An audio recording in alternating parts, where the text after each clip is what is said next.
Welcome to English Stories Academy. I was walking home late at night. The streets were empty, the air was cold, and the wind made my jacket move. The street lights were weak, and the shadows were long.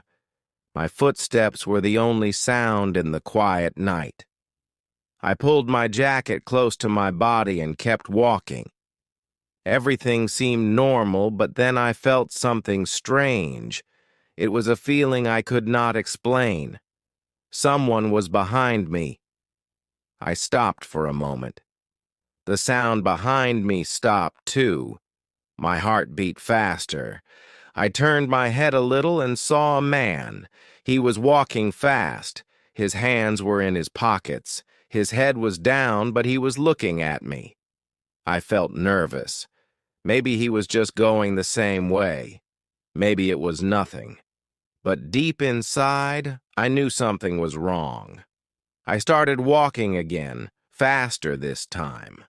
The man also walked faster. My hands felt cold. My legs felt heavy. I turned a corner hoping to lose him.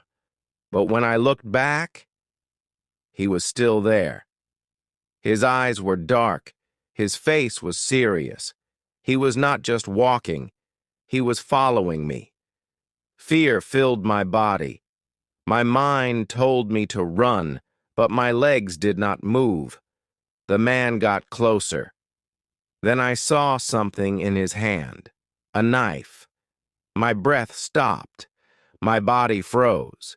He pointed the knife at me. His voice was low but strong. "Give me your money," he said. I looked at him. He was young, maybe a little older than me. His clothes were old. His shoes had holes. His hands were shaking. His eyes were not full of anger. They were full of something else: fear, sadness, desperation. I reached into my pocket. I had some money. I could give it to him and walk away. But something inside me stopped me. This man was not just a thief. He was something more. And in that moment, I made a decision that would change both our lives. I took a deep breath. My heart was still beating fast, but my fear started to change. I looked at the man again. His hands were still shaking. His eyes moved from my face to the street, then back to me. He looked nervous. He did not want to hurt me. He just wanted something: money, food, maybe a way out of his problems. I knew that feeling. I had seen it before. Slowly, I reached into my pocket. The man watched me carefully. I could see his fingers tighten around the knife.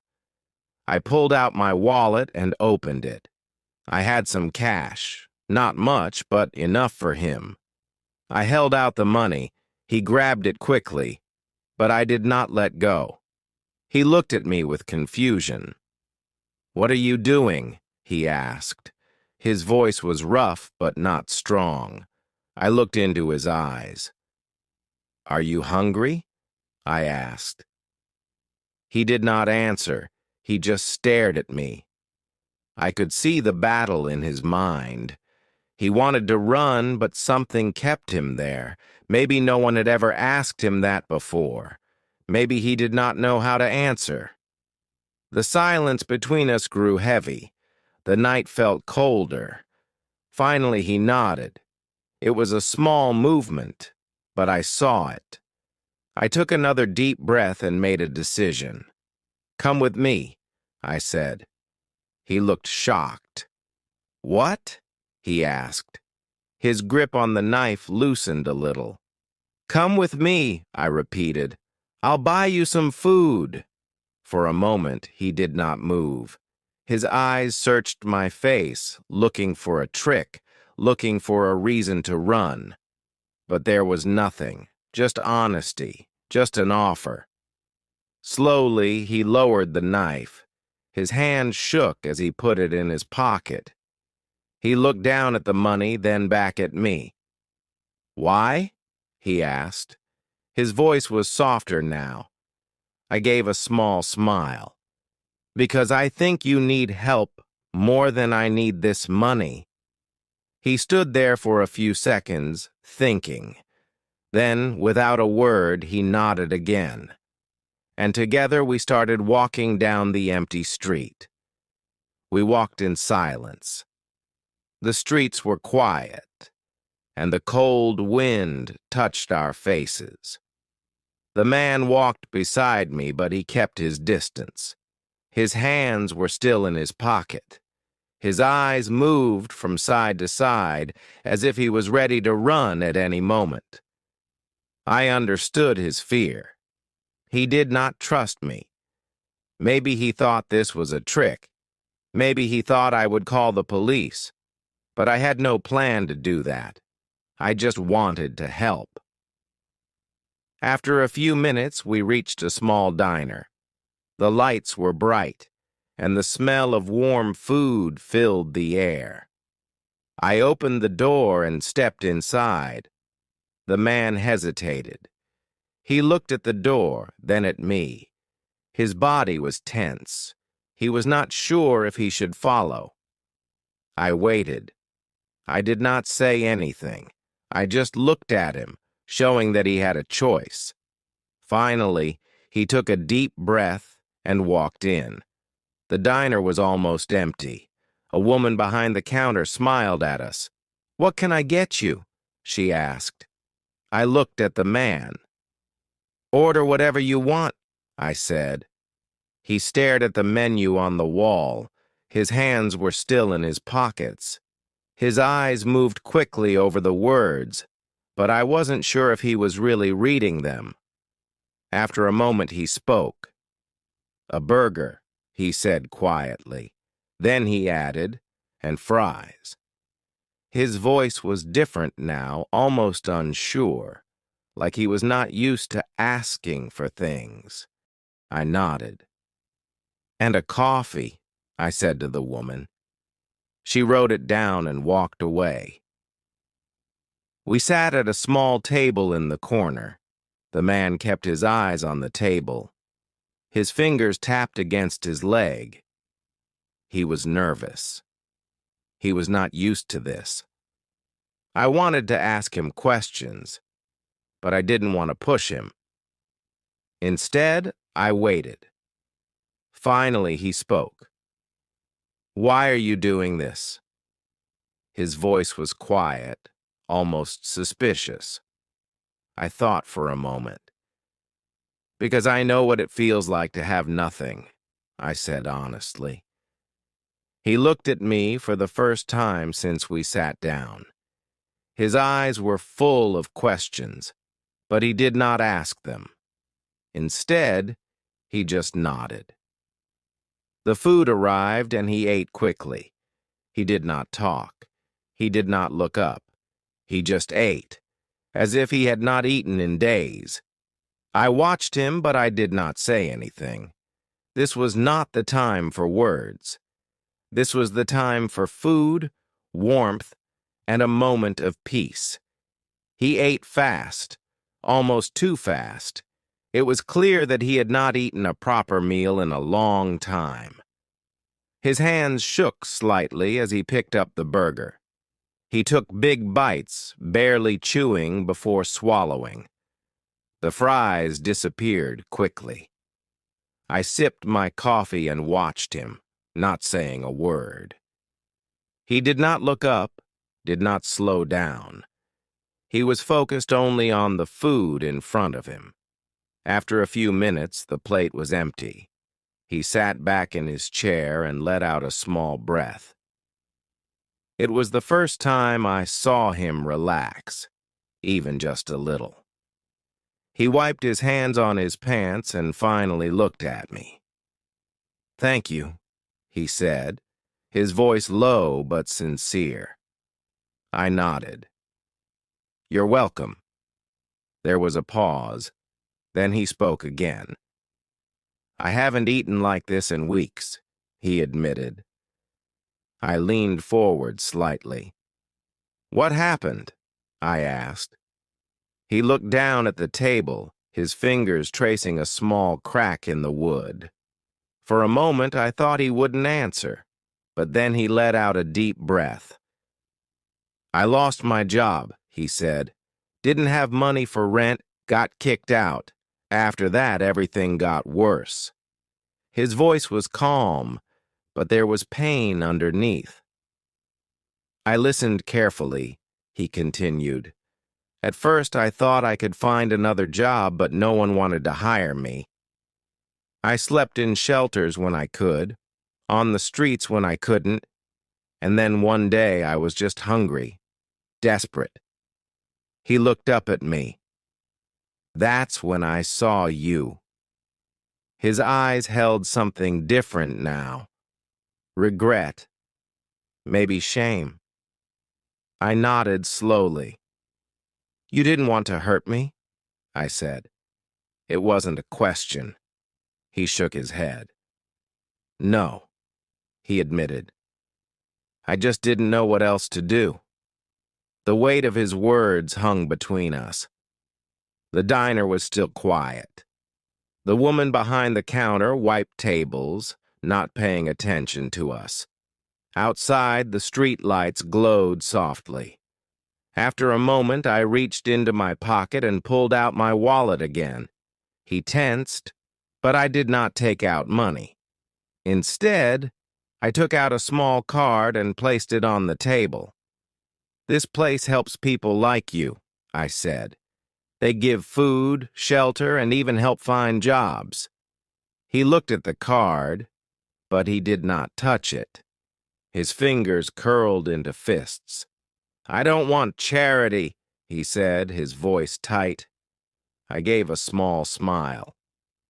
It's not charity. It's a chance, I said. A chance to start over. He stared at the card for a long time. His breathing was slow, deep. I could see the war inside him, the part that wanted to take the chance and the part that was afraid to believe in it. He stared at the card for a long time. His fingers hovered over it but did not touch it. I could see the hesitation in his eyes. He wanted to take it, but something held him back. Maybe it was pride. Maybe it was fear. Maybe he had tried before and failed. I did not rush him. I let him think. The diner was still quiet. Outside, the night was getting colder. The streets were empty, just like before. Finally, he let out a deep sigh and picked up the card. He turned it over in his hand, reading the name, the address. You really think they can help me? He asked. His voice was uncertain. I nodded. Yes, I said simply, but only if you want the help. He frowned and looked away. He was fighting an internal battle. I understood. Change was scary. Trust was hard. He put the card in his pocket. He did not say anything, but that small action meant something. It meant he was thinking about it. That was enough for now. I finished my coffee and looked at him. Where are you staying tonight? I asked. He let out a small, dry laugh. Nowhere, he said. Like always. His words were casual, but I could hear the sadness underneath. I thought for a moment. The shelter on this card, it's not far from here, I said. They take people in at night. He shook his head. I don't know, he muttered. I don't want to go somewhere and get kicked out again. His voice was quiet, almost like he was talking to himself. I understood. He had lost a lot, maybe more than I knew. Trusting people again was not easy, but I could not force him. I could only offer.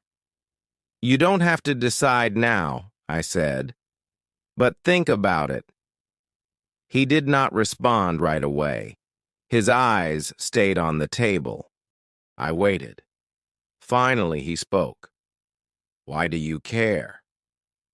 His voice was softer now, not suspicious like before, just curious. I thought about my answer because someone once helped me. I said, when I had nothing, when I was lost, and it changed everything. He looked at me for a long time. His expression was unreadable. Then, slowly, he nodded. I reached into my pocket one last time and took out a few bills. I placed them on the table and pushed them toward him. "This is not for stealing," I said. "This is for starting over." He hesitated, then picked up the money. He held it carefully, as if it was something fragile. His eyes met mine. "I don't know what to say," he admitted. "You don't have to say anything," I replied. "Just use it well." He nodded again, slower this time. Something in his face had changed. The fear, the desperation, it was still there. But now there was something else. Hope. For a few moments, we sat in silence. The money was still in his hands. The card was still in his pocket. He looked down at the table, deep in thought. I could see the struggle on his face. He had spent so long surviving, fighting, running. Now someone was offering him a different path, and he did not know if he could take it. I waited, not wanting to rush him. This was his decision to make. Finally, he took a deep breath and put the money in his pocket. "I'll go," he said, his voice quiet but firm. "I'll try." It was not a promise. It was not a guarantee. But it was something. It was a step. I nodded, showing him that I understood. "That's all you need to do," I said. "Try." He pushed his chair back and stood up. I did the same. The diner was still mostly empty. The woman behind the counter glanced at us but said nothing. Outside, the cold night waited. He hesitated, looking at the door, then back at me. "I don't know if this will change anything," he admitted. His voice was honest, uncertain. I gave him a small smile. "You won't know until you take the first step," I said. He nodded slowly. Then, without another word, he turned and walked toward the door. I watched him go. He stepped outside, standing under the streetlights. For a moment, I thought he might change his mind, that he might disappear into the night like a shadow. But then, he looked at the card in his hand, took a deep breath, and started walking in the direction of the shelter. I stood there for a long time, watching him until he was out of sight. A part of me wanted to follow, to make sure he really went. But I knew I couldn't do that. This was his journey now. I had done what I could. The rest was up to him. As I left the diner and walked home, I felt something different inside me. I had almost been a victim tonight. My life could have taken a different turn. But instead, I had met someone who needed help more than I needed safety. And in that moment, I had made a choice.